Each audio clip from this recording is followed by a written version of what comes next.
व्रज जन रंजन यशोदनंदन व्रज जन रंजन यमुना तीरवनचारी जय राधा माधव कुंज बिहारी गोपी जनवल्लभ गिरिवरधारी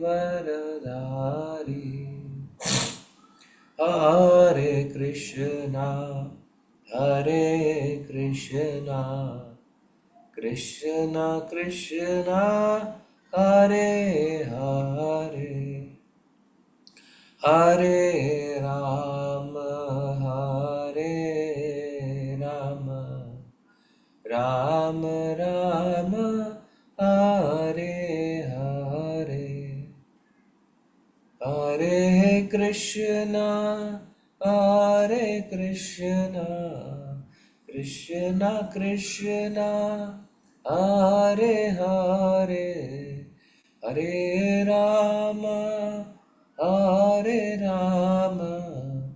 राम राम हरे हरे जय हो राधा गोविंद राधा गोविंद राधे जय गौर निताय गौर निताय गौर निताय जय गौर निताय निताय गौर हरि बोल हरि बोल हरि बोल निताय गौर हरि बोल जगद्गुरु शिला प्रभुपाद की जय।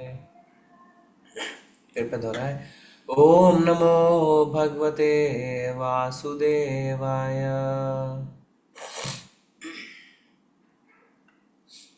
पीछे पीछे दोहराए ओम नमो भगवते वासुदेवाय। ओम नमो भगवते वासुदेवाय। ओम नमो ओम भगवते भगवते वासुदेवाय। वासुदेव। ओम नमो भगवते वासुदेवाय। ओम ओम नमो नमो भगवते वासुदेव। वासुदेवाय। नारायणं नमस्कृत्य नारायणं नमस्कृत्य नरं चैव नरोत्तमं नरं चैव नरोत्तमं देवीं सरस्वतीं व्यासं देवीं सरस्वतीं व्यासं ततो जयमुदीरयेत्। ततो जयमुदीरयेत्। नष्टप्रायेषु भद्रेषु नष्टप्रायेषु नित्यं भागवत सेवया नित्यं भागवत सेवया भगवती उत्तमा श्लोके भगवति उत्तमश्लोके मुक्तिर्भवति नैष्टिकी। भक्तिर्भवति नैष्ठिकी। श्रीमद्भागवतम स्कंद 3 अध्याय 6 श्लोक संख्या 31।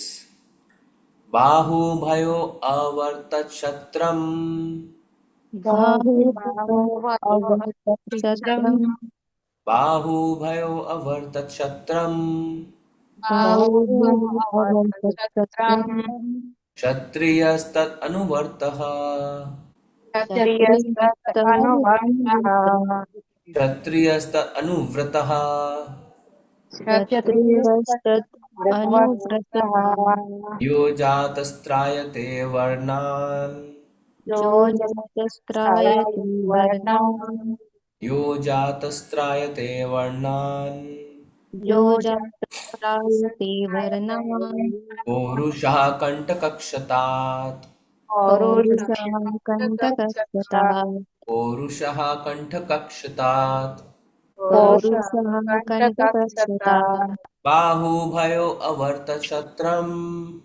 बाहुभ्यो अवर्तच्छत्रम् क्षत्रियस्तदनु क्षत्रियस्तत् अनुव्रतः क्षत्रियस्तत् अनुव्रतः यो जातस्त्रायते वर्णान् यो जातस्त्रायते वर्णान् पौरुषः कण्ठकक्षतात् पौरुषः कण्टकस्तथा बाहुभयो अवर्तशत्रम् बाहुभयो अवर्तच्छत्रम् क्षत्रियस्तदनुव्रतः क्षत्रियस्तदनुव्रतः यो जातस्त्रायते वर्णान् यो जातस्त्रायते पौरुषाकण्ठकक्षतात्। पौरुषः कण्टकक्षता। जी करिए चैंट। हरे कृष्ण प्रभु जी। बाहुभ्यो अवर्तच्छत्रम् क्षत्रियस्तद् अनुव्रतः यो जातस्त्रायते वर्णान् पौरुषः कण्टकक्षतात्। हरे कृष्ण। हरे कृष्ण प्रभु जी। बाहुभय अवर्तच्छत्रम् क्षत्रियस्तद् अनुवर्तः यो जातस्त्रायते वर्णान् पौरुषः कण्टकक्षतात्। हरे कृष्ण।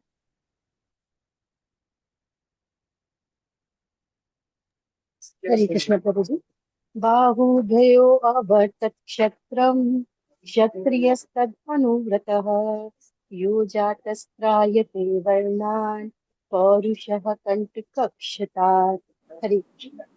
धन्यवाद माता जी। शब्दार्थ देखेंगे अभी हम। बाहु बाहुभयः बाहुओं से, अवर्तत उत्पन्न हुआ, क्षत्रम संरक्षण की शक्ति, क्षत्रिय संरक्षण की शक्ति के संदर्भ में, तत् वह, अनुव्रतः अनुयायी, यह जो, जातः ऐसा होता है, त्रायते उद्धार करता है, वर्णान अन्य वृत्तियां, पौरुषः भगवान का प्रतिनिधि, कंठक कंटक चोर उचक्के जैसे उपद्रवी तत्व, शतात दुष्टता से।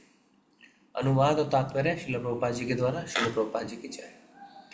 तत्पश्चात विराट रूप की बाहुओं से संरक्षण शक्ति उत्पन्न हुई और ऐसी शक्ति के प्रसंग में समाज का चोर उचक्कों के उत्पातों से रक्षा करने के सिद्धांत का पालन करने से क्षत्रिय भी अस्तित्व में आए। कृपया दोहराएं। तत्पश्चात विराट रूप की बाहुओं से तत्पश्चात विराट रूप की तत्पश्चात बाहुओं विराट रूप से की बाहुओं से संरक्षण शक्ति उत्पन्न हुई संरक्षण संरक्षण शक्ति शक्ति उत्पन्न उत्पन्न हुई हुई और ऐसी शक्ति के प्रसंग में और ऐसी और शक्ति ऐसी के शक्ति प्रसंग के में प्रसंग में समाज का चोर उच्चकों के उत्पातों से समाज का समाज का चोर चोर उचक्कों के उचक्कों के उत्पातों से उत्पात रक्षा दो करने से रक्षा करने के सिद्धांत का रक्षा करने के रक्षा करने सिद्धांत के का सिद्धांत का पालन करने से पालन करने करने से से क्षत्रिय भी अस्तित्व में आए। क्षत्रिय भी क्षत्रिय भी अस्तित्व में अस्तित्व आए। में आए। जी पढ़िए तात्पर्य। श्री कृष्ण राखी माता जी पढ़िए। हरे कृष्ण माता जी। तात्पर्य श्री प्रभुपाद जी के द्वारा। प्रभुपाद जी की। Bluetooth mode. जिस तरह ब्राह्मण दिव्य वैदिक ज्ञान के प्रति विशेष उन्मुखता के फलस्वरूप जाने जाते हैं, उसी तरह क्षत्रिय भी चोर उचक्कों जैसे उपद्रवों तत्वों से समाज की रक्षा करने की शक्ति द्वारा पहचाने जाते हैं। अनुव्रतः शब्द सार्थक है। जो व्यक्ति चोर उचक्कों से समाज की रक्षा करके क्षत्रिय सिद्धांतों का पालन करता है, वह क्षत्रिय कहलाता है। केवल जन्म से कोई क्षत्रिय नहीं होता। जाति प्रथा की धारणा सदैव गुण पर आधारित होती है, जन्म की योग्यता पर नहीं। जन्म तो बाह्य अवधारणा है। यह वर्णों तथा विभागों का मुख्य लक्षण नहीं है। भगवत गीता 18:41-44 में ब्राह्मणों, क्षत्रियों, वैश्यों तथा शूद्रों के गुणों का विशेष रूप से उल्लेख हुआ है और यह समझा जाता है कि किसी समूह विशेष से संबंधित होने के पूर्व ऐसे समस्त गुणों की आवश्यकता होती है। भगवान विष्णु को समस्त वैदिक शास्त्रों में पुरुष कहा गया है। कभी कभी जीवों को भी पुरुष कहा जाता है, यद्यपि वे अनिवार्यतः पुरुष शक्ति अर्थात पराशक्ति या परा प्रकृति अर्थात पुरुष की पराशक्ति है। पुरुष अर्थात भगवान की बहिरंगा शक्ति द्वारा मोहित होकर जीव भ्रमवश अपने को पुरुष समझने लगते हैं। यद्यपि उनमें ऐसे कोई गुण नहीं होते। भगवान में रक्षा करने की शक्ति होती है। ब्रह्मा, विष्णु तथा महेश्वर, इन तीनों देवताओं में से पहले में सृजन की शक्ति होती है, दूसरे में रक्षा करने की तथा तीसरे में संहार करने की शक्ति होती है।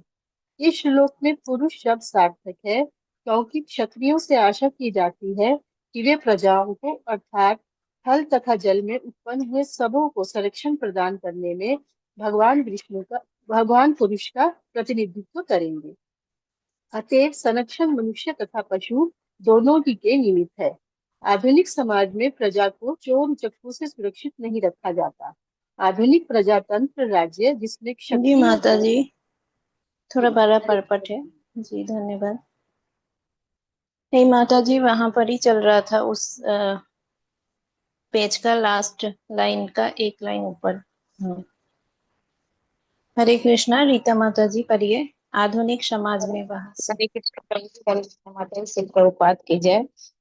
पर शिल प्रभुपाद द्वारा आधुनिक प्रजातंत्र राज्य जिसमें क्षत्रिय है ही नहीं, वैश्यों तथा शूद्रों की सरकार है, और पहले की तरह यह ब्राह्मणों तथा क्षत्रियों की सरकार नहीं।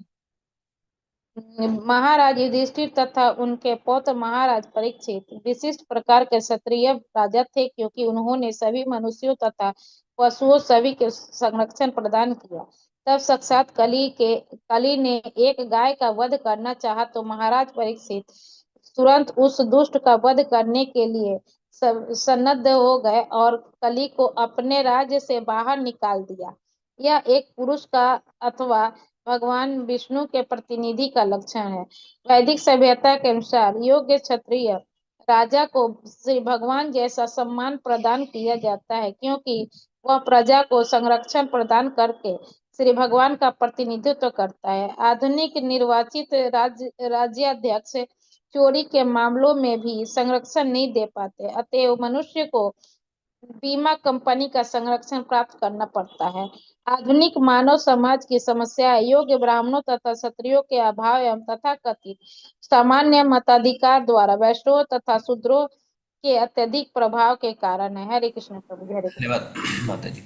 ओम ज्ञानतिमिरन्धस्य ज्ञानाञ्जनशलाकया चक्षुरुन्मिलितं येन तस्मै श्रीगुरुवे नमः। श्रीचैतन्यमनोभीष्टं स्थापितं येन भूतले स्वयं रूपा कदा मह्यं ददाति स्वपदान्तिकं। वन्देऽहं श्रीगुरो श्रीयुत्पदकमलं श्रीगुरून् वैष्णवांश्च श्रीरूपं साग्रजातं सगं रघुनाथान्वितान्तं सजीवम् साद्वैतं सावधूतं परिजनसहितं कृष्णचैतन्यदेवं श्रीराधा कृष्णपादान् सगं ललिता श्रीविशाखान्वितांश्च नमो विष्णुपादाय कृष्णपृष्ठाय भूतले श्रीमते भक्तिवेदान्तस्वामिनिति नामिने नमस्ते सारस्वते देवे गौरवाणी प्रचारिणे निर्विशेषाय शून्यवादी पाश्चात्यदेशतारिणे वाञ्छाकल्पतरुभ्यश्च कृपा सिन्धुभ एव च पतितानां पावनेभ्यो वैष्णवेभ्यो नमो नमः। हे कृष्ण करुणा सिन्धु दीनबन्धु जगत्पते गोपेश गोपीकान्त राधाकान्त नमोस्तुते। तप्त कांचन गौरांगी श्रीराधे वृंदावनेश्वरी वृषभानुसुते देवी प्रणमामि हरिप्रिये। जय हो श्री कृष्ण चैतन्य प्रभु नित्यानंदा श्री अद्वैत गदाधरा श्रीवासादि गौर भक्तवृंदा। नमो महावदन्याय कृष्ण प्रेम प्रदायते कृष्णाय कृष्ण चैतन्य नामने कांतिशे नमः। हरे कृष्णा कृष्णा कृष्णा हरे हरे हरे राम राम राम हरे हरे। बाहुभयो अवर्तक्षत्रं क्षत्रियस्त अनुव्रतः यो जातस्त्रायते वर्णान् पौरुषा कंटकक्षतात्। तत्पश्चात विराट रूप की बाहुओं से संरक्षण शक्ति उत्पन्न हुई, और ऐसी शक्ति के प्रसंग में समाज का चोर उच्चकों के उत्पातों से रक्षा करने के सिद्धांतों का पालन करने से क्षत्रिय भी अस्तित्व में आए। धन्यवाद माता जी। स्क्रीन पे आप रहने दीजिए। तो अभी हम छठा अध्याय कर रहे हैं, creation of the universal form. भगवान के विराट रूप, किस तरह भगवान का विराट रूप अस्तित्व में आया। और हमने लगभग 30 श्लोक कर लिए इस अध्याय के, और ये चर्चा हो रही है। ये चर्चा कौन कर रहा है, कौन किससे श्लोक कह रहा है?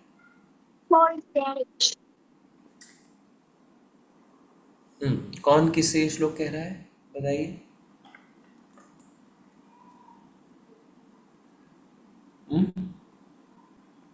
देखिए हम इस 30वें श्लोक में 31वें में है, आपको पता होना चाहिए ना कौन किससे इस श्लोक को कह रहा है। मैत्री मुनि विदुर से। मैत्रेय मुनि किसको कह रहे हैं? विदुर से। विदुर जी को। सब सहमत हैं इससे?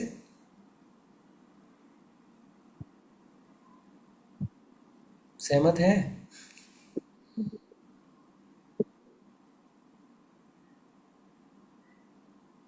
देखिए हम लोग पढ़ रहे हैं पर हम लोग को यही नहीं पता है कि ये श्लोक कौन किसको कह रहा है, भूल जाते हैं। तो बाकी हम शिक्षाएं कैसे याद रखेंगे? बताइए, पहले बताइए सब सहमत है कि नहीं? मैत्रेय मुनि विदुर जी से कह रहे हैं। जी हम्म जी जी प्रभु जी, मैत्री मुनि विदुर जी से कह रहे हैं। क्या है, जैसे हम कभी कभी क्लास ज्वाइन करते हैं ना, तो थोड़ा सा 5 मिनट पहले आप पीछे के श्लोक एक बार फिर से देखा करिए, उससे रिवाइज हो जाता है ना, याद रहता है। तो वो बता रहे हैं कि किस तरीके से भगवान का जो विराट रूप अस्तित्व में आया, उसका एक एक अंग जब अस्तित्व में आया, उसके कारण भौतिक समाज, जो हम भौतिक, हमारा जो दुनिया है, जो हमारी भौतिक सृष्टि है, जो जीव है, चाहे मनुष्य हो, चाहे जानवर हो, चाहे पेड़ पौधे हो, उसके जो भौतिक अंग है, जो भौतिक क्षमताएं हैं, मेरे लिए वो मैंगो शेक मत बनाना, कल भी इतना ज्यादा मीठ। जो भौतिक कार्यकलाप हैं, वो कैसे अस्तित्व में आए? चूंकि भगवान का विराट रूप अब अस्तित्व में आ रहा है एक एक करके, उसके कारण भौतिक सृष्टि में जीवों की वो क्षमता भी उत्पन्न हो रही है। तो जब भगवान के कान, विराट रूप के कान अस्तित्व में आते हैं, तो जीवों को सुनने की क्षमता मिलती है। तो कहने का अर्थ है, मैत्रेय मुनि जो बता रहे हैं कि जो जीव की जो भी शक्ति है, उसकी इंद्रियों की जो शक्ति है, उसकी शारीरिक जो क्षमता है, वो इंडिपेंडेंट नहीं है, वो भगवान पर निर्भर है और भगवान के कारण ही अस्तित्व में आ रहे हैं। और यही नहीं, जो मनुष्य समाज की जो सामाजिक व्यवस्था है, ब्राह्मण है, क्षत्रिय है, शूद्र है, वैश्य, ये जो सामाजिक अवस्था है, ये भी भगवान के कारण ही अस्तित्व में आई है, मैन मेड नहीं है, मनुष्य ने नहीं बनाया है इसको, मनुष्य ने नहीं बनाया है, ये भगवान की इच्छा से और भगवान के कारण ही अस्तित्व में आया है। इसीलिए भगवत गीता में तो भगवान साफ साफ कहते हैं, चातुर्वर्ण्यम मया सृष्टम, मैंने बनाया है।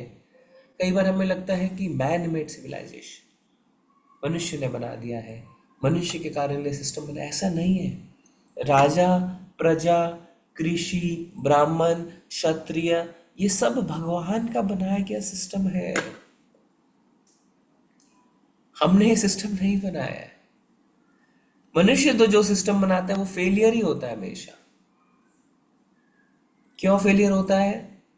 क्योंकि मनुष्य के अंदर 4 कमियां पाई जाती हैं। क्या क्या वो कमियां हैं बताइए? मनुष्य के अंदर कौन सी 4 कमियां पाई जाती है? हरे कृष्णा प्रभु जी। हम्म प्रणाम। मनुष्य भ्रमित होता है, मनुष्य की इंद्रिय अपूर्ण होती है, मनुष्य को ठगने की आदत होती है, और मनुष्य भूलता है। चीटिंग, चीटिंग प्रोपेंसिटी हाँ, ठीक है ना। है, और तो ठगने की आदत। धोखा देना, धोखा खाना, और अपूर्ण इंद्रियां, और चौथा भ्रमित होना, भ्रमित होना, भ्रमित होता है। भ्रमित होना, वो तो अपूर्ण इंद्रियां हो गई। और चौथा, हम धोखा देते मीठा हैं। बोल, मीठा बोलना। झूठ बोलना प्रभु जी, मिथ्या मिथ्या झूठ बोलना, है ना।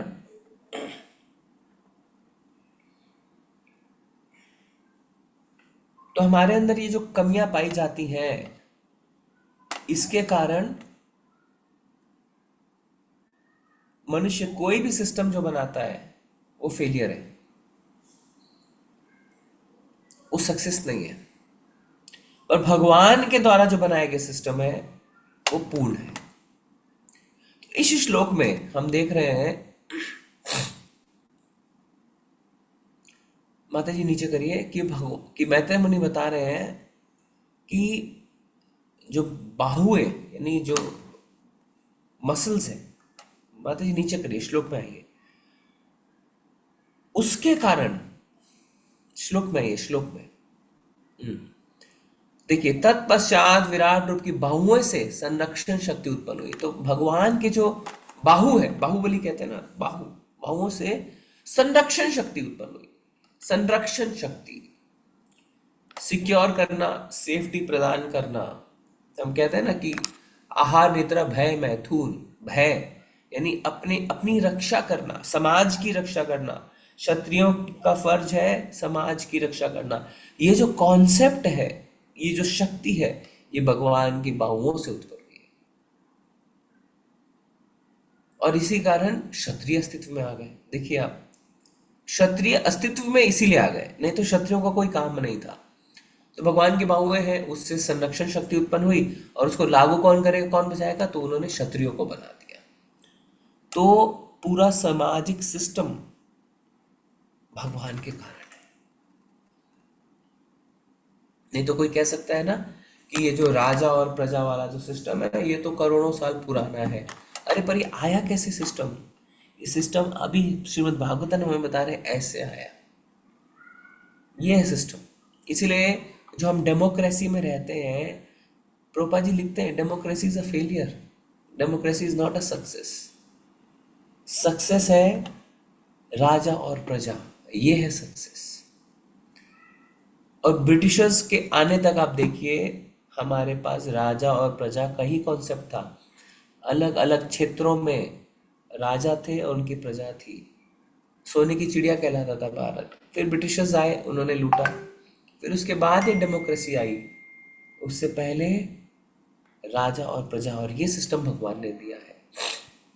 तो प्रभुपाद जी तात्पर्य में समझा रहे हैं कि जिस तरह से ब्राह्मण दिव्य वैदिक ज्ञान के प्रति विशेष उन्मुक्ता के फलस्वरूप जाने जाते हैं। तो ब्राह्मण की क्वालिटीज होती है कि वो वैदिक नॉलेज के प्रति ज्यादा इंटरेस्टेड होते हैं। उसी तरह क्षत्रिय चोर उच्चक्कों जैसे उपद्रवित तत्वों से समाज की रक्षा करने की शक्ति द्वारा पहचाने जाते हैं।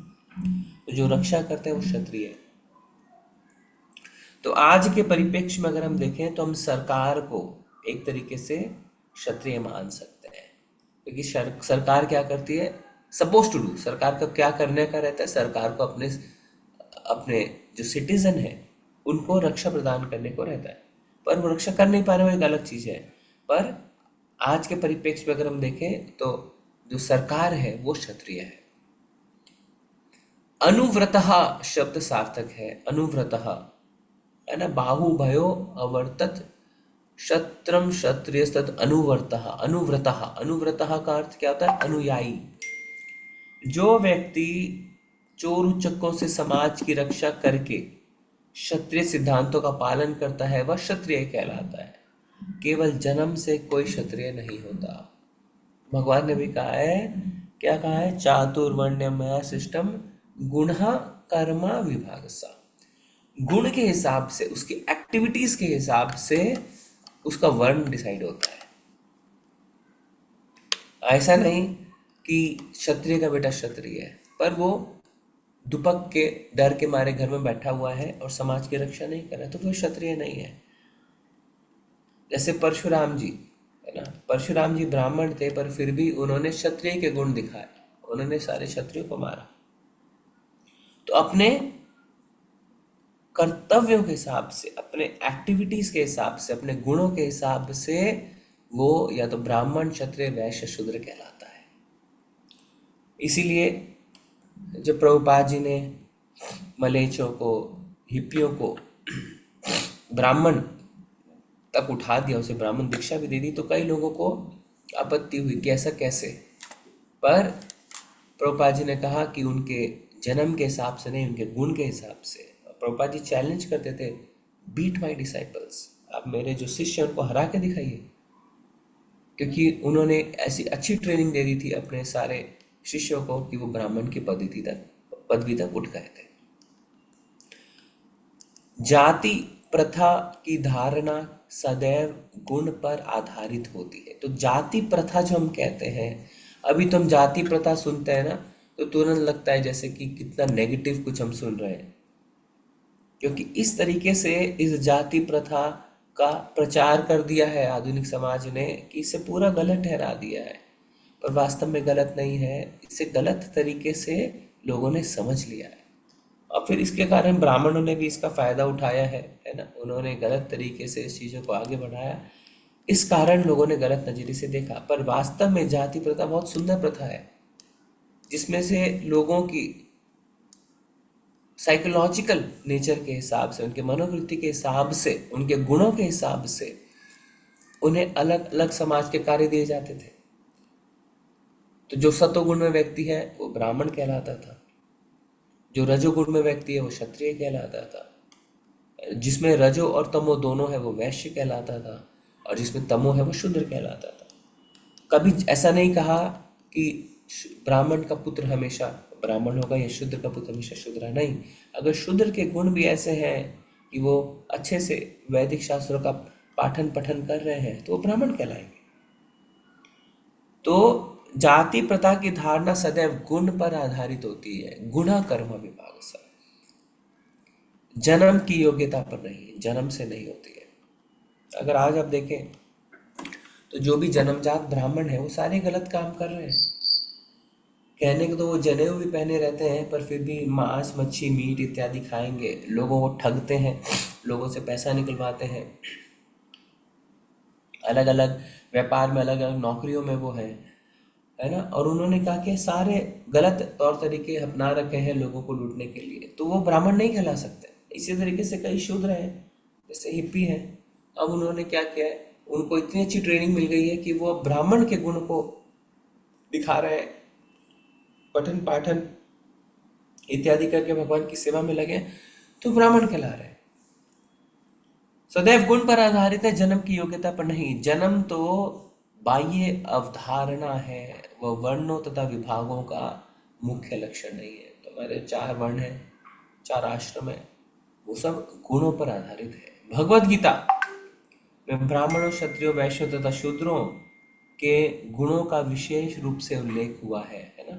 भगवद गीता में हमने देखा भी है कि ब्राह्मणों के क्या गुण होने चाहिए, क्षत्रियों के क्या गुण होने चाहिए, वैश्यों के क्या गुण होने चाहिए, शूद्र को क्या गुण होने चाहिए, उसमें भगवान ने अच्छी तरह बता दिया है। तो वो गुण हमें जिनमें दिखेंगे, जैसे मान लीजिए कोई व्यापार में अच्छा है, कोई गौ रक्षा में अच्छा है, तो वैश्य कहलाएगा, तो ब्राह्मण थोड़ी कहलाएगा,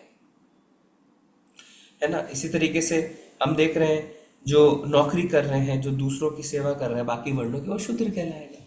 जो दूसरों को संरक्षण प्रदान कर रहे हैं वो क्षत्रिय कहलाएगा। तो गुणा कर्मा विभाग सा, और यह समझ जाता है कि किसी समूह विशेष से संबंधित होने के पूर्व ऐसे समस्त गुणों की आवश्यकता होती है।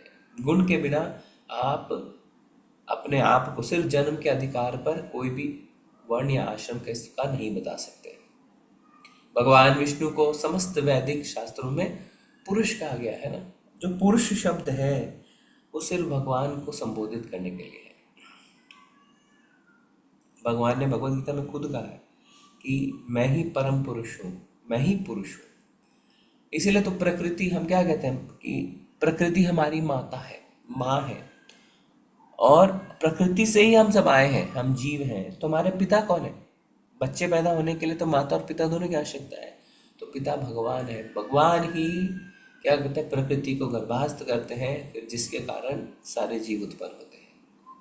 तो शास्त्रों में जो पुरुष शब्द है वो भगवान को संबोधित करता है। कभी कभी जीवों को भी पुरुष कहा जाता है, यद्यपि वे अनिवार्यतः पुरुष शक्ति यानी पराशक्ति या परा प्रकृति अर्थात पुरुष की पराशक्ति है। तो कभी कभी हम देखेंगे ना कि जीव को भी पुरुष कह देते हैं, जैसे हम आपस में पुरुष और महिला कहते हैं, है ना, कि आपका लिंग क्या है, पुरुष या महिला। पर ऐसा नहीं है, वास्तव में एक ही पुरुष है, वो है भगवान, बाकी सब महिला ही है। क्योंकि जो भोग करता है वो पुरुष है, और जो भोग करने योग्य है वो महिला है, वो पुरुष नहीं। तो हम सब भोग करने योग्य हैं, हम सब भगवान की सेवा में हैं। भगवान जैसा चाहते हैं वो हमसे वैसा करवा सकते हैं, इसलिए हम सब भगवान की सेवा में हैं। और जो सेवा में है वो पुरुष नहीं है। पुरुष जो है वो जो भोग करता है। पुरुष की बहिरंगा शक्ति द्वारा मोहित होकर जीव भ्रमवश अपने को पुरुष समझने लगते हैं, यद्यपि उनमें ऐसे कोई गुण नहीं है। कौन से गुण है हमारे अंदर कि हम पुरुष कहलाए? हम पुरुष नहीं कहला सकते। पर हमने ऐसा मान रखा है कि भगवान भी एंजॉय कर रहे हैं तो चलो हम भी एंजॉय करते हैं, भगवान भी परम पुरुष है, हम भी पुरुष बनते हैं। और इसी कारण क्या होता है, हमें यहाँ पे भेज दिया जाता है कि चलो एंजॉय करो। पर वास्तव में आप देखते हैं तो हम एंजॉय कर नहीं पा रहे हैं, हमें दूसरे एंजॉय करने की कोशिश कर रहे हैं, इसलिए हम पुरुष नहीं है। भगवान में रक्षा करने की शक्ति होती है। ब्रह्मा, विष्णु तथा महेश्वर, इन तीनों देवताओं में से पहले यानी ब्रह्मा सृजन की शक्ति होती है, विष्णु यानी दूसरों में रक्षा करने की, और तीसरे यानी महेश्वर में संहार करने की।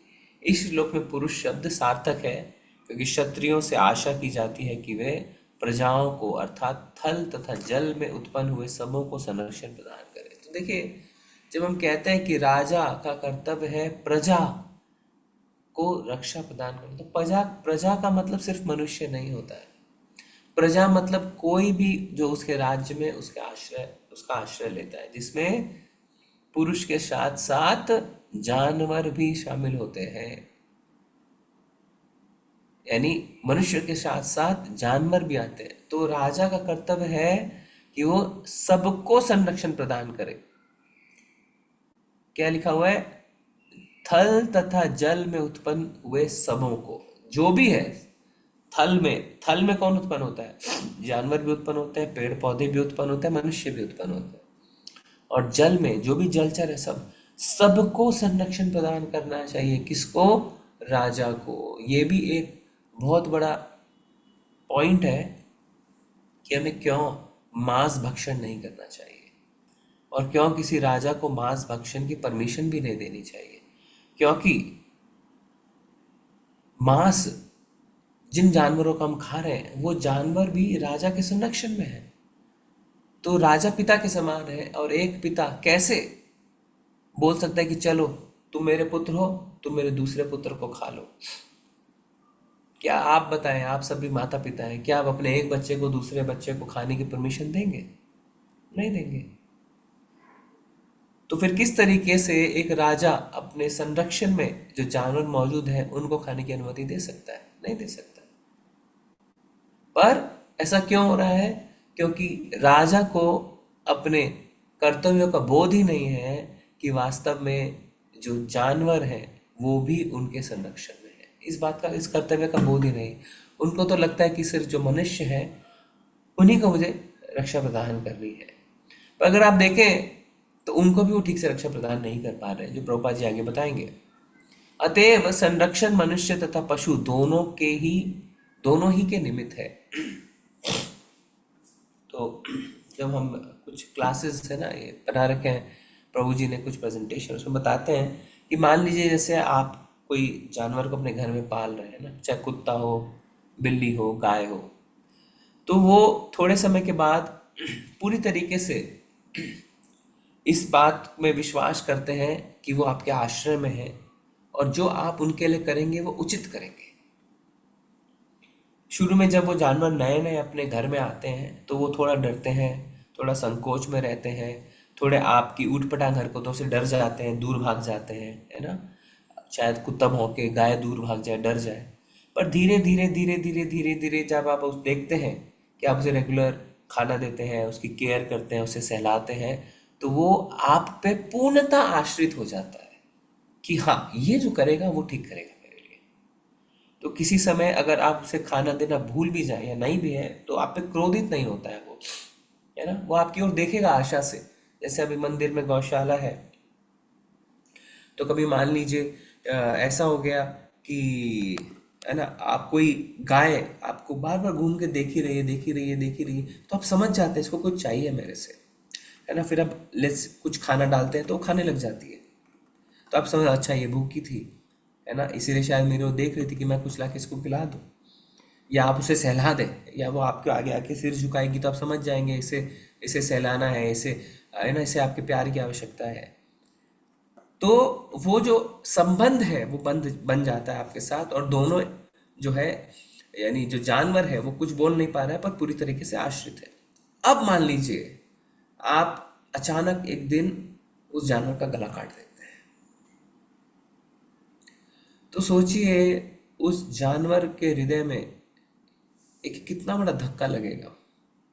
उसकी आंखें फटी की फटी रह जाएंगी कि जिस मनुष्य पे मैं पूर्णतः आश्रित हो गया, उसी ने मेरा गर्दन काट दिया, उसी ने मुझे मार दिया, है ना। ये जो पाप है ये बहुत बड़ा पाप हो जाता है। जो आप पर आश्रित है उसको जब आप मारते हैं, उसे जब धोखा देते हैं, इस पाप को चुकाना बहुत भारी हो जाता है। इसीलिए भी आप देखेंगे जो मांस मच्छी इत्यादि का कारोबार करते हैं, वो अपने पास पहले जानवरों को पालते पोसते हैं ना, चिकन वगैरह को अपने पोल्ट्री फार्म में, बकरियों को, गायों को जो काटते हैं, भैंसों को काटते हैं, उन्हें खिलाते हैं, सब कुछ करते हैं, फिर एक दिन उसे काट देते हैं। तो ये बिल्कुल अनुचित है, बिल्कुल अनुचित है। और जिस तरीके से राजा अपने थल और जल दोनों प्रजा को से सुरक्षा प्रदान करना है, इसी तरीके से उस राज्य में रह रहे व्यक्ति के संरक्षण में अगर कोई पशु है, उसे भी मारना अपने पुत्र को मारने के समान है। आधुनिक समाज में इसलिए कह रहे अतएव संरक्षण मनुष्य तथा पशु दोनों की ही के निमित्त है। आधुनिक समाज में प्रजा को चोर उचक्कों से सुरक्षित नहीं रखा जाता। तो आप सोचेंगे ये क्या बात लिखी है, एक्चुअली बिल्कुल सही तो लिखा है। आपको क्या चोर उचक्कों से सुरक्षित रखा जा रहा है? आप देखिए हमारे खुद के कांग्रेगेशन में यहाँ पे अच्छे अच्छे पढ़े लिखे लोग, आईआईटी वगैरह है, एक माता जी हैं, ऑनलाइन फ्रॉड के कारण उनसे 1 करोड़ रुपए से ज़्यादा की चोरी हो गई है, जबकि वो आईआईटीएन है, मतलब उनके इंटेलिजेंस में कोई कमी नहीं है। पर क्या सुरक्षा मिली? कोई सुरक्षा नहीं। और अभी ऐसा होता है कि जब आप पुलिस के पास जाते हैं, स्पेशली ऑनलाइन फ्रॉड के लिए, तो वो मैक्सिमम क्या करते हैं, वो आप जिस भी बैंक अकाउंट से ट्रांजेक्शन है उसको फ्रीज कर देते हैं और उसमें जितने पैसे हैं उसको ले लेते हैं। उसके अलावा वो कुछ नहीं कर पाते, वो कुछ नहीं कर पाते, क्योंकि पैसे एक अकाउंट से दूसरे अकाउंट, इतने सारे अकाउंट हैं और कौन कहाँ पे है और किसने अपने अकाउंट को यूज़ करने की परमिशन भी दे रखी है, पता नहीं चलता पीछे कौन है। और खुद हमारे मंदिर में भी ऐसा हुआ था, जब हम गए थे पुलिस का, उन्होंने खुद कहा, कमिश्नर ने, कि वास्तव में इसे पकड़ना कि कौन इसके पीछे है बहुत मुश्किल है। खाली जिस अकाउंट से आपका ट्रांजैक्शन हुआ उसमें हम उसे अगर फ्रीज कर दें, उसमें जितने पैसे हैं उसको अपने पास ले लें, बस उसके बियॉन्ड बहुत मुश्किल है कुछ भी करना। ये खुद वो बता रहे हैं। ये बार हमारे साथ भी हुआ था कि कोई व्यक्ति ने हमें फ़ोन किया कि हमने आपको 5,000 की जगह 50,000 का डोनेशन दे दिया, ऐसा बोला उन्होंने, और एक मैसेज भेज दिया, ठीक है। तो उसमें लिखा था 50,000, चेक नहीं किया, जो भी है जिस कारणवश प्रभु जी ने वापस उसे 45,000 रुपये वापस कर दिए। बाद में चेक किया तो कोई 50,000 का ट्रांजैक्शन था ही नहीं। उसने गलत मैसेज बनाया, ऐसा मैसेज बनाया जैसे लगे बिल्कुल रियल है, सब कुछ है। फिर बाद में जब हम गए तो उन्होंने हमसे बैंक अकाउंट वगैरह मांगा, उन्होंने अकाउंट को फ्रीज कर दिया, उसमें वो पैसे थे तो वो पैसे हमें मिल गए। अन्यथा अगर उसमें से वो पैसे निकल जाते, उन्हें ये पता नहीं है कि वो कौन व्यक्ति है, क्योंकि जिस व्यक्ति का खाते में वो पैसे गए वास्तव में वो उस व्यक्ति का खाता ही नहीं है। लोग क्या करते हैं, लोग अपने खाते दे देते हैं, चलो मैंने अपना खाता दे दिया, अब यूज़ करो, उसके बदले मुझे कुछ पैसे मिल रहे हैं। पर मैंने कहा मैंने तो कुछ नहीं किया, मेरे को कुछ नहीं पता। इस तरीके, और बैंक भी मिले हुए रहते हैं। तो ऐसा है, इसीलिए आधुनिक समाज में प्रजा को चोर उचक्कों से सुरक्षित नहीं रखा जा रहा। कहाँ रखा जा रहा है? आपको अपनी सुरक्षा खुद करनी पड़ रही है। आधुनिक प्रजातंत्र राज्य जिसमें क्षत्रिय है ही नहीं, वैश्यों तथा शूद्रों की सरकार है। देखिए किस तरीके से शास्त्रों के लिखे एक एक शब्द पूरी तरीके से सत्य है। आज के समाज में आप देखें तो सरकार कौन चला रहा है? क्षत्रिय थोड़ी चला रहे हैं, वैश्य और शूद्र चला रहे हैं। आज भी आप किसी नेता को बोलते हुए सुन लीजिए कोई इंटरव्यू, वो ठीक से शब्दों का उच्चारण भी नहीं कर पाते हैं, ठीक से उनको चीजें पता ही नहीं है, बस वो नेता बन के बैठ गए।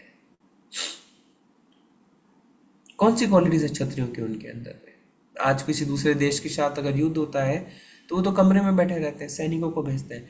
क्या राजा ऐसा करते थे? नहीं, वो खुद आगे जाते थे लड़ने के लिए।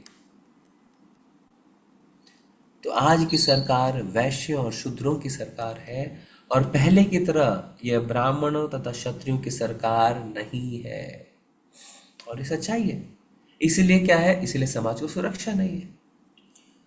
महाराज युधिष्ठिर तथा उनके पौत्र महाराज परीक्षित विशिष्ट प्रकार के क्षत्रिय राजा थे, क्योंकि उन्होंने सभी मनुष्य तथा पशुओं सभी को संरक्षण प्रदान किया। इसलिए है ना, युधिष्ठिर महाराज के समय का जो राज्य था उसमें सारे लोग खुश थे। परीक्षित महाराज के समय का जो राज्य थे सारे लोग खुश थे इसीलिए जब उन्हें पता चला कि कली पुरुष ने प्रवेश किया है और एक पशु को मार रहा है, एक गाय और एक बैल को, उनसे रहा नहीं किया। वो खुद निकल गए, किसी को नहीं भेजा जाओ सैनिक देख के आओ, नहीं, खुद निकल गए। जब साक्षात कली ने एक गाय का वध करना चाहा तो महाराज परीक्षित तुरंत उस दुष्ट का वध करने के लिए सन्नद्ध हो गए और कली को अपने राज्य से बाहर निकाल दिया। कली को उन्होंने हरा भी दिया। तो ऐसे होते हैं क्षत्रिय। आज के समाज में आप देखिए ऐसा होता है क्या? ऐसा नहीं है। आप पुलिस के पास जाएंगे तो पुलिस आपको बोलेगी कि नहीं, एफआईआर हम लॉन्च ही नहीं करेंगे, है ना, ये हमारे क्षेत्र में नहीं है, आप दूसरे एरिया में है, उस पुलिस स्टेशन में जाइए, यहाँ जाइए, वहाँ जाइए।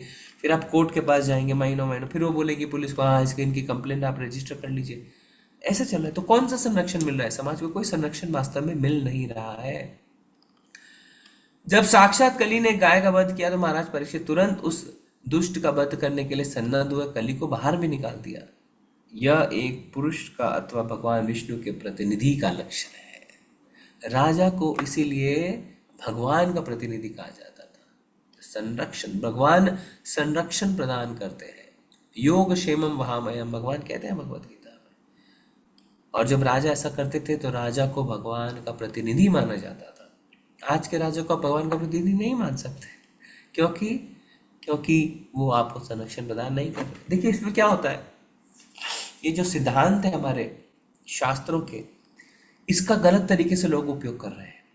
क्योंकि मान लीजिए कोई करप्ट राजा है, क्षत्रिय नहीं है, शूद्र है, और वो इस सिद्धांत को पढ़ लेता है कि हाँ राजा को भगवान का प्रतिनिधि मानना चाहिए, और उनको पता है अरे ये तो देखो इस्कॉन वाले हैं, ये तो भक्त हैं, ये तो श्रीमद् भागवतम को मानते हैं, तो वो क्या करेंगे, वो आपको कहेगा मैं राजा हूँ, आप बोलेंगे हाँ, आपको राजा को भगवान का प्रतिनिधि मानना चाहिए, आप बोलेंगे हाँ, और फिर वो आपका मिसयूज करना शुरू करेगा, आपका शोषण करेगा।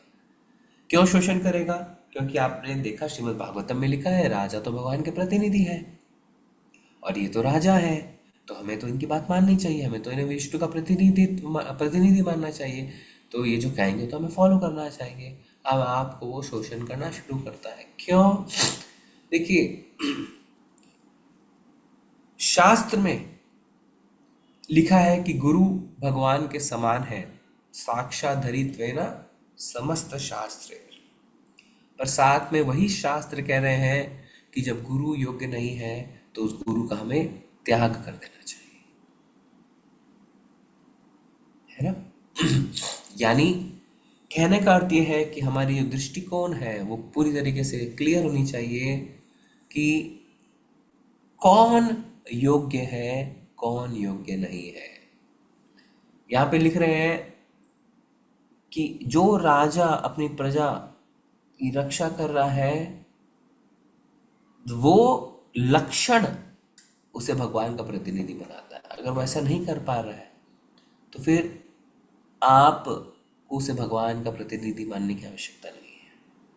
इसी तरीके से जो गुरु के लक्षण पे खरा नहीं उतर रहा है उसका परित्याग कर देना चाहिए। आप उस टाइम ये नहीं सोच सकते हैं कि नहीं गुरु जो है वो तो भगवान है, साक्षात भगवान का रूप है, हमें भगवान की तरह उन्हें मानना चाहिए। अरे उन्होंने तो गुरु के कोई लक्षण ही नहीं दिखाए हैं, और शास्त्रों ने खुद कहा है कि ऐसे गुरु का हमें परित्याग कर देना चाहिए। जब आईडीसी कोर्स होता है, दीक्षा से पहले, तो उसमें आपको बताया जाता है किन सिचुएशन में, किन परिस्थितियों में आप गुरु का परित्याग कर सकते हैं। तो इसीलिए तो कनिष्ठ भक्त, मध्यम अधिकारी और उत्तम अधिकारी इसीलिए डिफरेंशिएट भी किया गया है। और ये जो शक्ति है हमें डिफरेंशिएट करने की, ये धीरे धीरे धीरे धीरे हमें उत्पन्न करनी चाहिए अपने अंदर, जिससे हम डिफरेंशिएट कर पाए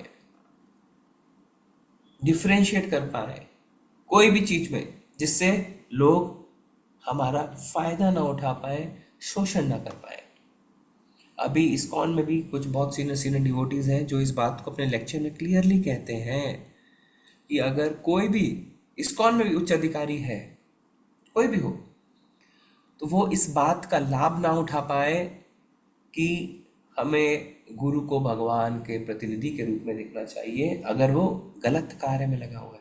अगर आपने देखा है कि हाँ वो व्यक्ति गलत कार्य में लगा हुआ है, तो उसका परित्याग कर देना चाहिए, उससे शोषित होने की आवश्यकता नहीं है।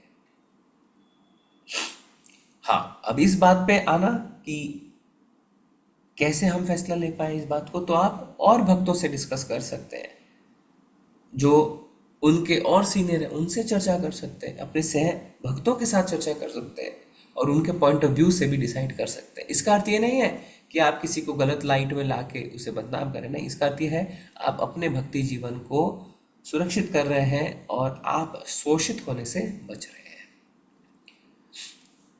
यह एक पुरुष का अथवा भगवान विष्णु के प्रतिनिधि का लक्षण है। वैदिक सभ्यता के अनुसार योग्य क्षत्रिय राजा को भगवान जैसा सम्मान प्रदान किया जाता है। तो जो योग्य, इसीलिए देखिए, अगर आप देखें तो हमारे जो अभी प्रधानमंत्री है, लोगों का उनके प्रति इतना प्रेम क्यों है? क्योंकि उनको लगता है कि कहीं ना कहीं वो हमें औरों की अपेक्षा ज़्यादा रक्षा प्रदान कर रहे हैं, ऐसा बोल सकते हैं। हमारे इस्कॉन के एक टेम्पल है खारगर, नवी मुंबई, उन्होंने तो एक पत्रिका भी निकाली है और उन्होंने प्राइम मिनिस्टर मोदी को राज ऋषि के रूप में संबोधित किया है। उन्होंने कुछ शास्त्रों से उसका रिसर्च करके, शोध करके, वो उसमें लिखा है कि वास्तव में प्रधानमंत्री मोदी जो है वो राज ऋषि है। खैर उस पर कमेंट नहीं करेंगे, पर मैं बता रहा हूँ कि किस तरीके से जो किसी व्यक्ति के गुण हैं वो निकल के आते हैं और लोग अपने आप समझ जाते हैं कि हाँ ये व्यक्ति जो है ये पूजनीय है, ये व्यक्ति जो है ये पूजनीय नहीं है। और जो शोषण करता है वो खुद ही बताएगा, मैं गुरु हूँ, मैं प्रेसिडेंट हूँ, मैं वाइस प्रेसिडेंट हूँ, मैं ये हूँ, मैं वो हूँ, जिससे आपको बार बार बोध कराए कि आप सरेंडर करिए, भले ही मैं सारे इलीगल कार्य करता जाऊँ। वो आपको अलाउ नहीं करना चाहिए, उससे आपको बचना चाहिए। वैदिक सभ्यता के अनुसार योग्य क्षत्रिय राजा को भगवान जैसा सम्मान प्रदान किया जाता है क्योंकि वह प्रजा को संरक्षण प्रदान करके भगवान का प्रतिनिधित्व करता है। प्रजा को रक्षा प्रदान करते हैं, भगवान का प्रतिनिधित्व करते हैं। देखिए, उच्च अधिकार के साथ जो है ना, उच्च जो हायर पोजीशन है, उसके साथ बहुत सारी जिम्मेदारियां भी आती है। तो हमें इस बात के लिए इंटेलिजेंट होना चाहिए, बुद्धिमान होना चाहिए कि ये जो व्यक्ति है जो उच्च पद पे बैठा है, ये सिर्फ उस पद की शक्तियों का इस्तेमाल कर रहा है कि उस पद पे जो जिम्मेदारियां हैं उसको भी निभा रहा है। इससे भी आपको चीज़ें क्लियर हो जाएंगी। कई लोग होते हैं मंत्री बन जाते हैं, प्रधानमंत्री, या आप देखें तो आज जो हमारे आध्यात्मिक इंस्टीट्यूशंस हैं उसमें भी उच्च पद पे हैं, उसके साथ जो सम्मान जुड़ा है उसका भोग करेंगे, पर उसके साथ जो कर्तव्य निष्ठ होने को होना है उस पर वो फेल हो जाते हैं कई बार।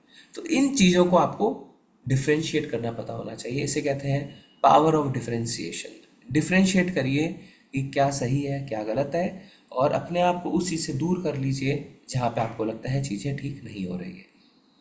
आधुनिक निर्वाचित राज्य अध्यक्ष चोरी के मामलों में भी संरक्षण नहीं दे पाते, अतएव मनुष्य को बीमा कंपनी का संरक्षण प्राप्त करना पड़ता है। देखिए, प्रभुपाद जी लिख रहे हैं बीमा कंपनी। मैं आपको एक उदाहरण दूं, अभी हाल फिलहाल में है ना एक मर्डर केस चल रहा है ना, जिसमें एक माता जी ने अपने होने वाले पति को पहाड़ से ढकेल के नीचे गिरा दिया, जो कह रहे हैं लोग। अब कहते हैं कि हाँ, उन्होंने स्वीकार भी कर लिया इस बात को, पर एक बड़ी चर्चा ये चल रही है कि क्या इसे न्यायालय में सिद्ध किया जा सकता है, क्योंकि किसी ने देखा नहीं। तो अब आप देखिए कि क्या हमारा सिस्टम है कि जिसमें चोर करने वाला, खून करने वाला खुद कह रहा है मैंने किया, ऐसे किया, पर आपको पता है कि मैं न्यायाधीश के आगे इसको सिद्ध नहीं कर सकता, किसी ने देखा नहीं। तो क्या सिस्टम बन गया है, क्या सिस्टम है, इससे आप कैसे आशा कर सकते हैं कि आपको न्याय मिलेगा। इसीलिए लिखा हुआ है कि अभी चोर उचक्कों से वास्तव में हमें कोई संरक्षण नहीं है, इसीलिए हम बीमा कंपनी के संरक्षण में जा रहे हैं ना, इंश्योरेंस में जा रहे हैं। अगर आपको पता हो तो बड़ी बड़ी कंपनियां थेफ्ट, बर्गलरी इत्यादि का भी इंश्योरेंस लेती है, यानी चोरी हो जाए अगर हमारी कंपनी में, हमारी फैक्ट्री में, हम कुछ भी, उसका भी इंश्योरेंस लेती है बड़ी बड़ी कंपनियां, जिससे उनको वो पैसे मिल जाए। तो कोई सुन के हंसेगा कि चोरी, अरे चोरी तो होनी नहीं चाहिए, पुलिस क्यों है, पर इंश्योरेंस कंपनी उसके भी पैसे देती है कि हाँ चलो आपके फैक्ट्री में चोरी हो गई, आपने ये किया, अब आपको हम पैसे दे देते हैं। इसीलिए प्रभुपाद जी लिख रहे हैं मनुष्य को बीमा कंपनी का संरक्षण प्राप्त करना पड़ता है। आधुनिक मानव समाज की समस्याएं योग्य ब्राह्मणों तथा क्षत्रियों के अभाव एवं तथाकथित सामान्य मताधिकार द्वारा वैश्यों तथा शूद्रों के अत्यधिक प्रभाव के कारण है। तो अभी समाज में, अभी तो खैर शुरुआत ही है, हम देख सकते हैं कैसे वैश्यों और शूद्रों का प्रभाव है, और किस तरीके से जो हमारे जो नेता है, हमारे जो सो कॉल्ड राजा है, वो अब ब्राह्मण और क्षत्रिय की क्वालिटीज में खरे नहीं उतर रहे। इस कारण अभी समाज को ये सारी प्रॉब्लम्स फेस करनी पड़ रही है। पर कलयुग का ये लक्षण है, इसमें हम ज़्यादा कुछ कर नहीं सकते हैं। हम क्या कर सकते हैं, हमारे हाथ में यही है कि हम कलयुग से और इस युग से और इस भौतिक जगत से जितना जल्दी हो सके उतना जल्दी निकल जाए, जिसके लिए प्रभुपाद जी ने हमें बताया कि आने वाले 10,000 जो वर्ष है वो गोल्डन युग है। इसमें अगर हम कर पाए तो हम कर लेंगे, अन्यथा देरी हो जाएगी। और 10,000 वर्ष भी बहुत कोई ज़्यादा नहीं है ना। अगर आप देखें तो अगर एवरेज एक मनुष्य का जीवन 100 वर्ष है, तो अगले 100 जन्म, बस अगले 100 जन्म है जहाँ पे आप प्रभुपाद जी के बताए मार्ग पे चलते हैं, भगवान के नाम का उच्चारण करते हैं, अपनी मालाओं को करते हैं, नियमों का पालन करते हैं, तो आप इससे निकल सकते हैं, अन्यथा बहुत देरी हो जाएगी, है ना। और अगर हमें वापस 84 लाख योनियों के फेर में पड़ना पड़ा, तब तो ख़त्म है, तब तो हमारा क्या होगा पता नहीं। ये तो तब है जब आप कंटिन्यूअस मनुष्य का जन्म प्राप्त करें करें करें करें, तब नहीं कर पाते हैं तो हरे कृष्ण हो जाएगा हमारा। ठीक है, तो आज इस श्लोक की चर्चा हम यहीं तक रखते हैं। तो हमने ये देखा कि किस तरीके से जो भगवान का विराट रूप है, उसके लिए मैत्रेय मुनि बता रहे हैं कि उसी से जीवों को और हमारे जो भौतिक, जो हमारी सृष्टि है, जो हमारा समाज का जो परिवेश है, जो सिस्टम है, वो सब भगवान के इच्छा और भगवान की विराट जो स्वरूप है, उसी से उसकी प्रेरणा आ रही है, उसी से सब कुछ उत्पन्न हो रहा है। और इसमें अगर मनुष्य कहता है कि मैंने इंडिपेंडेंटली सब कुछ किया, तो बिल्कुल भ्रमित है। ये सब भगवान की इच्छा और भगवान की शक्ति से ही हो रहा है। ठीक है, हरे कृष्णा। अगर किसी को कुछ ऐड करना है या कोई प्रश्न है तो पूछ सकते हैं।